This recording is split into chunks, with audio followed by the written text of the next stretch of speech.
We're on a really incredible special island, Flannagan's Island. Can you tell us a bit about where we are right now? Okay, so this is a privately owned island of approximately 77 hectares, or roughly 200 acres in the middle of the Gippsland Lakes, tucked away in southeastern Victoria. We've been talking to the owners of this island for a couple of years now, who wanted to protect the island into the future for posterity for when they're no longer around. It being an island, and particularly its location, it's a really quite unique piece of real estate from our point of view.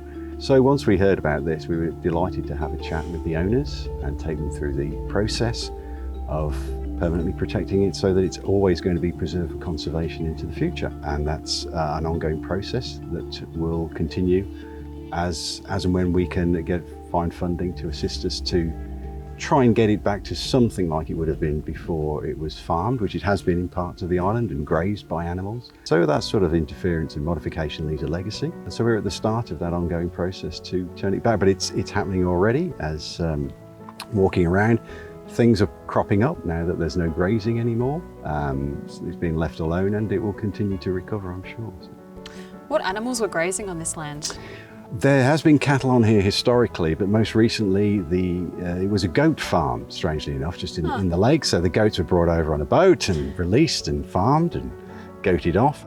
The landowners evacuated the goats from the island around a year ago to allow for plants to naturally regenerate.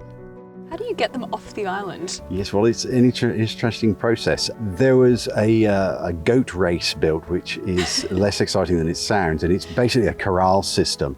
And as the goats were introduced to, if you like, a Judas goat, which is basically a leader that leads them on to where you want them to go, a socialised goat. The socialised Judas goat basically got most of the goats into one area where people can then sort of round them up, herd them, and push them through the corral system and onto boats, and then they were boated off. And as far as we can tell, there are no more goats on here. So we hope, but we'll have a look around today. It's going to be interesting to see what crops up, and I can see a lot of plants that are already recovering. A little bit of rain, end of drought, take the goats off, and the process of regeneration starts. And part of our job will be to monitor that and to assist it in any way that we can.